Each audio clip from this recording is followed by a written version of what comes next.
देखिए students, exercise 9.2 का question number 7। इसमें हमें दिया हुआ है कि बिंदुओं 15, 5 और 9, 20 को मिलाने वाले रेखाखंड को बिंदु 11, 15 किस अनुपात में विभाजित करता है। तो अब इसमें जब विभाजित शब्द आ गया, इसका मतलब इसमें विभाजन सूत्र यूज होगा और किस अनुपात में कहा हुआ है, तो हमें अनुपात इसमें ज्ञात करना है। ठीक है, क्या निकालना है हमें? इसमें अनुपात निकालना है। तो सबसे पहले हम एक लाइन बनाते हैं इसमें, और जो ये दो बिंदु दे रखे हैं, क्योंकि यही कहा हुआ है कि इनको मिलाने वाला रेखाखंड, कि इनको मिलाने वाला रेखाखंड, तो इनको मिला दिया रेखाखंड। एक बिंदु हम यहाँ पे लिख देते हैं और दूसरा बिंदु हमने यहाँ पे लिख दिया। ठीक है, अब इन दोनों को मिलाने वाला रेखाखंड तो बन गया। इनको विभाजित कौन कर रहा है? 11, 15। इन दोनों को मिलाने वाले रेखाखंड को 11, 15 किस अनुपात में विभाजित कर रहे हैं? तो एक 11, 15 बिंदु है यहाँ पे, और ये बिंदु इस लाइन को मिलाने वाले, ठीक है, रेखाखंड को किसी बिंदु पे ये क्या है, विभाजित कर रहा है। उसको हमने सी मान लिया और वहाँ पे ये बिंदु लिख दिया। अब वह अनुपात ज्ञात करना है हमें भी, किस अनुपात में विभाजित करता है। तो हम अनुपात क्या मान लेते हैं यहाँ पे? के अनुपात 1 मान लेते हैं। अब इन बिंदुओं को नाम दे देते हैं हम x1, y1, x2, y2, और ये बीच में x और y के मान हम निकालते हैं जब हम m वाले ये फॉर्मूले यूज करते हैं अंतः विभाजन बाह्य विभाजन के। तो हम ये x y के ही मान निकालते हैं, तो इनको हमने x y लिख दिया है। ठीक है, इन दोनों को x1, y1, x2, y2 और इसको x y लिख दिया। जो अनुपात होते हैं हमारे पास उनको लिख दिया हमने m1, m2। ठीक है स्टूडेंट्स, अब हमारे पास, मैंने आपको प्रीवियस जो वीडियो था उसमें बताया था भी, यहाँ पे हम देखते हैं भी हमें किसकी वैल्यू पता है, x या y में से जिसकी वैल्यू हमें पता होती है हम उसका फॉर्मूला यूज करते हैं। तो यहाँ पे तो हमारे पास दोनों ही वैल्यू पता है। तो स्टूडेंट्स, आप x और y दोनों में से कोई एक फॉर्मूला यूज कर सकते हो, वो आपकी चॉइस है। ओके स्टूडेंट्स, एक ही फॉर्मूला यूज करना है क्योंकि उससे हमारे पास अनुपात आ जाएगा। तो मैं यहाँ पे आपको x वाला फॉर्मूला यूज करके बता रहा हूँ। तो देखिए, अंतः विभाजन का x का फॉर्मूला क्या होगा? m1x2 प्लस m2x1 बटे m1 प्लस m2। ठीक है स्टूडेंट्स, अब यहाँ से देख के हम सारी वैल्यू पुट करते हैं। तो देखिए x की वैल्यू क्या है हमारे पास? x की वैल्यू हमारे पास है 11। ठीक है, m1 की वैल्यू देखिए कितनी है कि x2 की वैल्यू देखिए 9 प्लस m2 की वैल्यू 1 और x1 की वैल्यू देखिए कितनी है हमारे पास? 15। ठीक है, m1 प्लस m2 करते हैं तो k प्लस 1।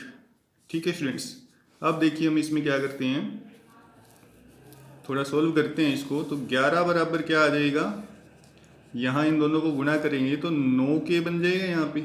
ठीक है, और 15 एक कम 15 हो गया, और बटे में क्या बन गया? k plus 1।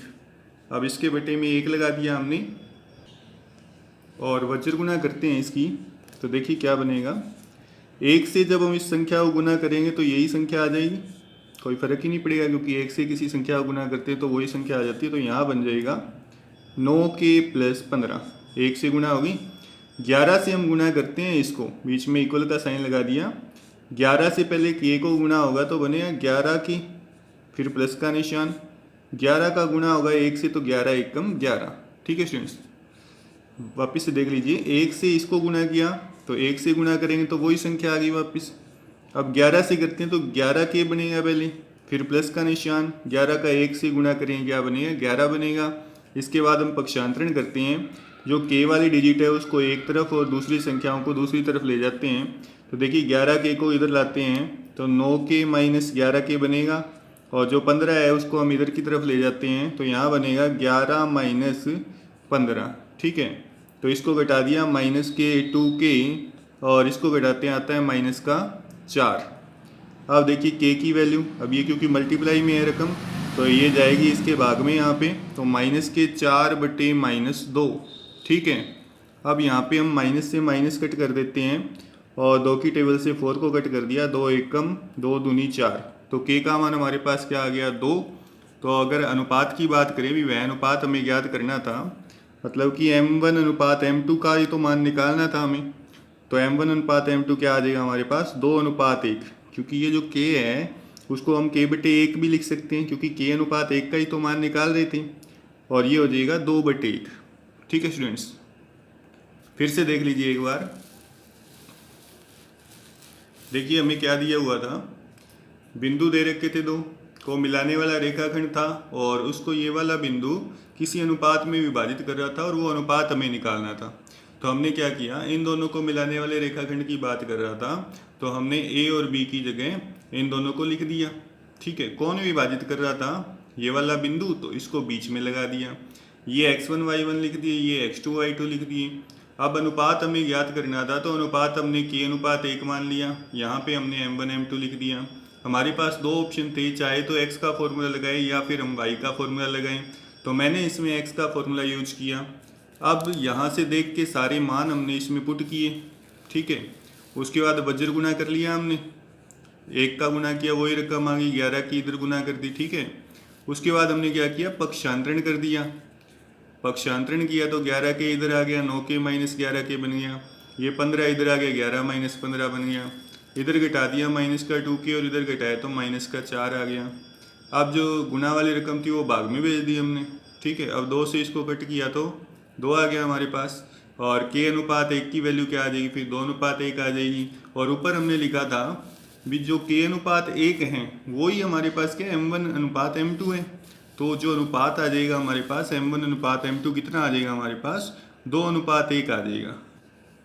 देखिए नेक्स्ट क्वेश्चन है हमारे पास, क्वेश्चन नंबर 8। यदि बिंदु P3 5 बिंदुओं a-2 3 और b को मिलाने वाले रेखाखंड को 4/7 के अनुपात में अंतः विभाजित करता है, तो b के निर्देशांक ज्ञात कीजिए। तो इसमें देखने वाली बात यह है भी किन दो को मिलाने वाला रेखाखंड है। अब गलती स्टूडेंट्स यहाँ पे करते हैं कि जो पहले दो बिंदु दिए होते हैं बस उनको लाइन खींच के और उन दोनों को लगा देते हैं a और b की जगह, जबकि ऐसा नहीं है। यहाँ पे ये कह रहा है कि यदि यह बिंदु, ठीक है, ये वाला जो बिंदु है ये तो अलग हो गया, इसकी बात यहीं खत्म हो गई। उसके बाद लिखा हुआ बिंदुओं a-2 3 बिंदुओं a-2 3 और b को मिलाने वाला रेखाखंड, तो किन को मिलाया जा रहा है, एक तो a को और b को। ठीक है, तो लाइन पे कौन रहेंगे, देखिए हम एक लाइन खींचेंगे यहाँ पे हम a लिखेंगे, यहाँ लिखेंगे b। ठीक है, तो a लिखेंगे हम यहाँ पे -2 3, और b के लिए तो कुछ बताया नहीं हुआ तो हम नहीं लिख सकते यहाँ पे। अब देखिए इनको विभाजित कौन कर रहे हैं, ये वाला बिंदु विभाजित कर रहा है किस अनुपात में, 4/7 के अनुपात में ये विभाजित कर रहा है, तो इसको कहीं भी हम बीच में लगा लेते हैं, यहाँ लिख दिया हमने p। ठीक है, और इसके निर्देशांक है हमारे पास 3,5। किस अनुपात में विभाजित कर रहे हैं, 4/7, तो अनुपात हम यहाँ पे लिख देते हैं। ठीक है, अब उसके बाद में हमें b का मान निकालना है, तो फिर से हम जैसे नाम देते हैं सबको x1 y1 x2 y2, तो वो लिखते हैं। तो ये देखिए ये क्या होगा हमारे पास x1 y1, और फिर जो इधर वाला बिंदु होता है उसको हम x2 y2 लिखते हैं, पर यहाँ पे तो बिंदु दे भी नहीं रखा हमें, पर वही बिंदु हमें निकालना है तो वही नाम दे देते हैं हम x2 y2, क्योंकि इस पोजीशन पे नाम हम क्या लिखते हैं, x2 y2 ही लिखते हैं। तो ये हो गया हमारे पास यहाँ पे बिंदु, ये x1 y1 हो ही गए, और जो बीच वाले बिंदु होते हैं वो क्या होते हैं हमारे पास x y। ठीक है, अनुपात हो जाएंगी m1 m2। ओके स्टूडेंट्स, अब इसके बाद हम x और y दोनों के फॉर्मूले लगाएंगे अलग अलग, और उससे हमारे पास में x2 y2 का मान आ जाएगा, और x2 y2 हमारे पास b होगा। आइए करते हैं। तो सबसे पहले हमने x का फॉर्मूला लगाया, m1 x2 m2 x1 बटे m1 प्लस m2। ठीक है, अब वैल्यू पुट करते हैं हम।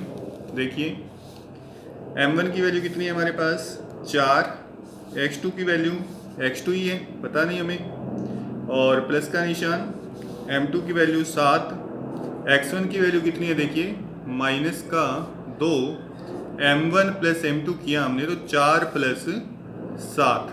ठीक है, उसके बाद देखिए 4 का x2 से गुना करेंगे, 4 का x2 से गुना करेंगे तो 4x2 बन गया, प्लस माइनस 7 को 2 से गुना किया, 7 दूनी 14, बटे में 7 और 4 11 हो गई। ठीक है, देखिए x का मान हमने अभी तक रखा नहीं है, तो देखिए यहाँ से x का मान कितना है हमारे पास 3, तो वो हमने x की पोजीशन पे रख दिया। ओके स्टूडेंट्स, अब हम क्या करते हैं इसमें वज्र गुना, तो करिए वज्र गुना, देखते हैं क्या बनता है यहाँ पे। वज्र गुना करते हैं हम, तो ये बन जाएगा 4x2, क्योंकि 1 से गुना कर रहे हैं तो वही रकम वापस आ जाएगी -14। 11 का 3 से गुना करोगे तो क्या आ जाएगा यहाँ पे 11 3 33, ठीक है। अब देखिए 4x2 का मान आ जाएगा, 14 को इधर भेजेंगे हम तो 33 + 14 बनेगा यहाँ पे। ये हमारे पास हो जाएगा 4x2 47, और x2 का मान आ जाएगा हमारे पास 47/4। ये 4 गुना में था, इधर भाग में आ गया, ठीक है। नेक्स्ट देखिए हम y2 का मान निकालेंगे, तो उसके लिए हम y वाला फॉर्मूला लगाते हैं। तो m1y2 + m2y1 बटे m1 + m2, ठीक है। अब देखिए ऊपर से मान लिखते हैं हम। m1 का मान हमारे पास 4 है, y2 का मान y2 ही है, ज्ञात करना है हमें। फिर m2 का मान देखिए कितना है हमारे पास 7 है, y1 का मान है हमारे पास 3, ठीक है। बटे m1 + m2 किया तो 4 + 7, y का मान हमारे पास कितना दे रखा है 5, ठीक है स्टूडेंट्स। अब देखिए क्या बनेगा इसमें, 5 बराबर y2 का 4 से गुना करोगे तो गुना होता ही नहीं इसका, सीधा ही लिखना पड़ेगा हमें 4y2, और 7 का 3 से गुना किया 7 3 21, और 4 + 7 कितने हो गए 11 हो गए।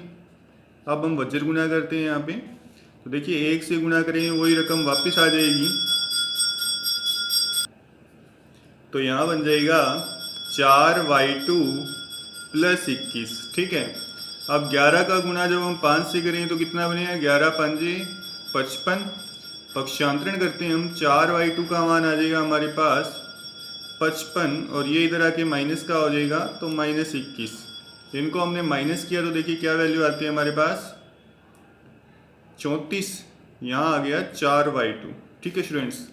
अब जो 4 गुना में उसको हम भाग में ले जाएंगे तो 34/4 बन जाएगा, यहाँ पे 2 के पारे से कट कर देते हैं, 2 दूनी 4, इसको काटेंगे तो 1 पे जाएगा पहले, 2 1 कम, अब आगे जाएगा 14 हो जाएंगे, तो 2 7 14, ठीक है। तो y2 का मान आ जाएगा हमारे पास 17/2।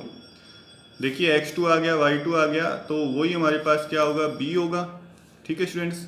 तो b का मान क्या आ जाएगा हमारे पास 47/4, 17/2। ओके स्टूडेंट्स, फिर से देख लीजिए एक बार। देखिए हमें क्वेश्चन दे रखा था कि यदि बिंदुओं P 3 5 बिंदुओं A -2 3 तथा B को मिलाने वाले रेखाखंड को 4:7 के अनुपात में अंतः विभाजित करता है तो B के निर्देशांक ज्ञात कीजिए।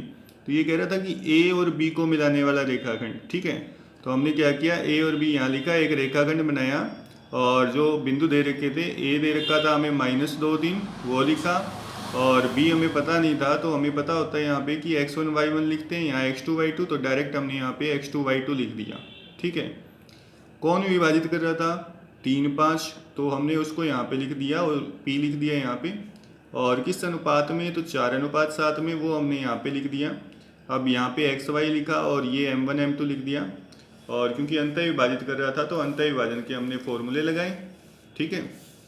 अब x का हमने ये फॉर्मूला लगा लिया, m1 x2 + m2 x1/m1 + m2। यहाँ से हमने वैल्यू देख ली, m1 का मान हमारे पास 4 था, x2 तो x2 ही था यहाँ पे, प्लस, और m2 का मान था हमारे पास 7, और x1 का मान था हमारे पास -2, और m1 + m2 थे हमारे पास 4 + 7। उसके बाद हमने क्या किया, x का मान यहाँ पे 3 लिखा हमने, 4x2 यहाँ बना, और प्लस माइनस माइनस 7 दूनी 14 हो गए यहाँ पे।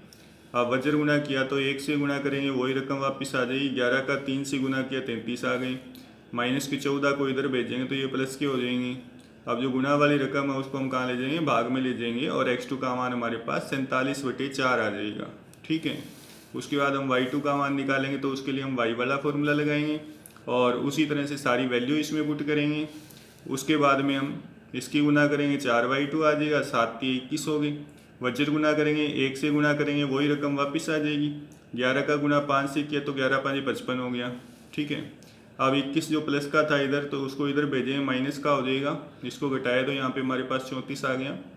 अब जो 4 गुना वाली रकम है उसको भाग में भेजा, अब 2 के पारी से कट कर दिया तो 2 दूनी 4, 2 एक कम तो 1 अंसिल आगे चलेगी, 14 हो गई, तो 2 7 14, तो y2 का मान हमारे पास आ गया 17/2। हमने b को ही x2 y2 माना था, तो देखिए हमारे पास b बिंदु क्या आ गया 47/4 और 17/2, ये दोनों बिंदु हमने यहाँ पे रख दिए। ठीक है स्टूडेंट्स।